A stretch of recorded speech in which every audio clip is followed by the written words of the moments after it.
Okay, bonjour everyone, session 4, we're just doing emulsion sauces. So we're going to do mayonnaise first up. So mayo in here, we've got egg yolks, mustard, vinegar, Worcestershire sauce. So the trick with this is we're creating an emulsion, so we're blending that all together using our whisk. So you could, if you wanted to, if you didn't want to make this by yourself, you could get someone, they come through at home to help you out a bit. Basically, I'm whisking this up. Just make sure all that mustard, everything's incorporated nicely together. And then just our technique, I'm not really trying to whisk with our whole arm here. For me, I'm just going to be using just a little stirring technique rather than a big motion here, because I'm going to get too tight. If I need to change it, I'll go the other way. So I'll go that way using my whisk, or I'll go that way. Now if I get too tired, Cormac's going to rescue me. So we'll see how we go. So the key here is we've got our blended ingredients at the start. Really the key with the mayo, and it's part of your assessment for the stock soups and sauces, is we're almost going to be, if you thought of an eyedropper, for me at the start, it's the key with this sauce, is if you get this in here, we're pouring it in too quickly. It doesn't get a chance to emulsify. So it's binding together. So it's almost like an eyedropper at a time at the start. We'll get to a point where I can go, okay, I can start to get it in a little bit quicker, and then again towards the end we can go a bit quicker. But you've got to be careful at each stage that you don't just throw it in there. So it's about being patient, it's about understanding that emulsion, and we'll talk about that again with our online content. It's also understanding when things go wrong. And I'm not going to split this, but potentially mayonnaise will split. There are ways for it to come back. If you split it, I'll explain to you in the online aspect how to bring it back, or potentially here as well, see how we go for time. So I'm just very slowly going to be adding in our oil. So for me it's just like a little bit of a stir around. We're just dropping that in, little drops at a time. But Chef, what's actually happening here is we got the protein in the egg, and that's absorbing with the fat from the oil. So that's that emulsifying process. I'm assuming Cormac then is that. That's the emulsion, correct. So and the hot version of this is a hollandaise sauce, where the egg is the same, but the replacement is you've got butter, clarified butter, instead of oil. But the technical emulsion is the same. So I'm dropping this into the middle because it's a bit easier then for me to see what's going on. And every time I add a bit, the texture of the mayonnaise is changing. It gets a bit streaky. I can see it's actually thickening up now. So I'm not going hell for leather with my whisking here. It's just a controlled blend of that whisking with that oil going in there. Now that I've got it a little bit thicker, I don't know, can you see that format through there? That's a little bit thicker than we started. Okay, so then now what I'll do is I won't go too fast because I don't want to split it. If I do split it, I'm just going to claim that I split it on purpose just so I can bring it back. It's obviously a chef joke there. We'll make on that one. So we'll now just start to increase the amount of oil going in. Do you know what? Cooking is all about being confident and understanding what you're doing. For me, if you're confident, then 90% of the time, 95% of the time, I think you'll nail it. The other 5% is when you doubt yourself. Don't doubt yourself. Do your research, do your workflow, have your ingredients. Jump on YouTube, have a look at how people are doing it. As you guys are watching these little YouTube sets here, I would have a pen and paper. I'd be writing down, just as I expect you to do when you're in the kitchen, I'd be writing down all these key points. So when it comes to assessments, you guys will have them nailed because you're going to write next to mayonnaise, don't add the oil too quick. Make sure you get the emulsion of the mustard, the Worcestershire, the vinegar early on needs to be done correctly. So now again, for me, I'm at like stage 3. I'm just going a little bit quicker with the oil again. So you can see underneath the bowl, I've got a pan with a tea towel, and then I've got my pan resting on a tea towel. That's because I'm doing a solo effort. So if I was doing this with someone else, they could just hold the bowl. I'm doing this by myself. And because I'm not going too hard with the whisking motion, it's all about the whisk, I'm just being very careful here.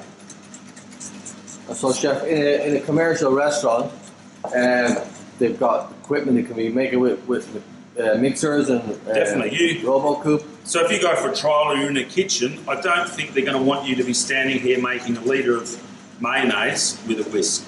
It's going to be, Chef Brad, I want you to go to the cold larder section. I need 20 litres of mayonnaise. So you might then get 40 egg yolks, 500 grams of mustard, 200 ml of Worcestershire vinegar, and then you might use a big stick blender like we have over in the restaurant. We might stand there and we'll be making the mayonnaise, the same method, but the stick blender is the whisk, and that's the one that's binding it together. In that instance, using that stick blender, because of the power of it, you can actually use whole eggs. Yeah, and then that gives the restaurant owner, he gets more yield, as we spoke about earlier, and also you don't have an issue of having all these egg whites to use. Actually, using egg whites in a mayo, although it's not that common, I guess it is these days for those reasons that you're just saying.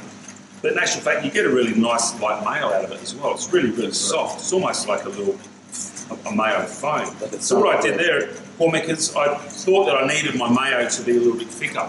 So I've actually added more, I'm adding a little bit more oil into it, and that's going to help thicken it. Because I need to make a Calypso. One of the assessment dishes is obviously mayonnaise, but an extension of mayonnaise is a Calypso. So, and that's like a cocktail sauce.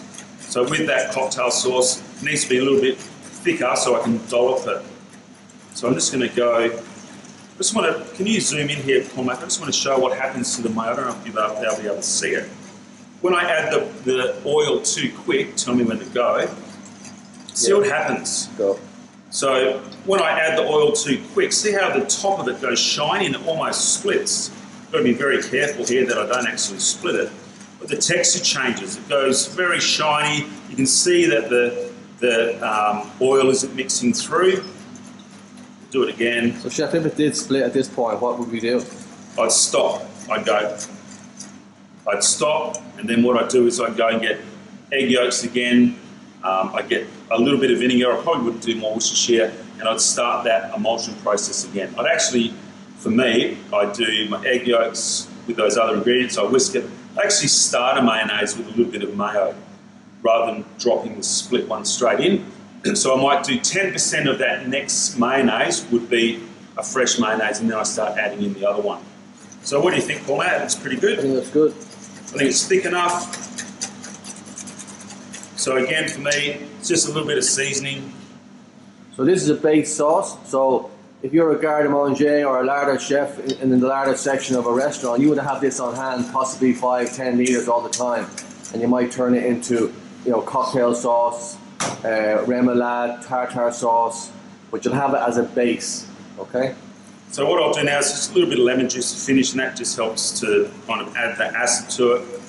If you can get into the habit at home of actually making mayo, you probably won't go and buy mayonnaise, but you've just got to be very careful because this is raw egg yolks. So you want to make it and use it pretty much straight away. So I might just go straight into the Calypso. What I'll do is I'll just grab another bowl quickly.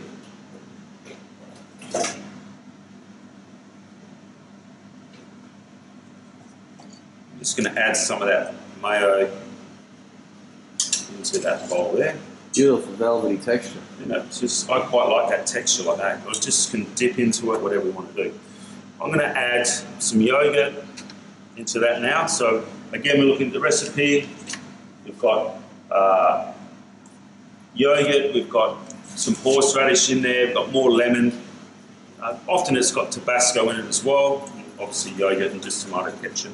So the yogurt goes in. So this is now an assessment dish as well. So that goes in, just like to whisk that. I want to be careful here that I'm not adding too much of these wetter ingredients because I still want this. Classic dish with this is like that prawn cocktail. So you're dipping in or you're dolloping, then we're ready to go with it. Otherwise it's too runny, no good. I like this to have a real solid colour to it. I want it to be a little bit pink, so that's looking good. So even for me, I can potentially go a bit more if I wanted to. A bit of horseradish to give it a bit of kick and a bit of acid in there, yum. And then again, brandy as well right at the end, a bit of lemon. Need to be careful with the brandy, so I'm just going to add that right at the end, otherwise it becomes very, very wet. We don't want that as well.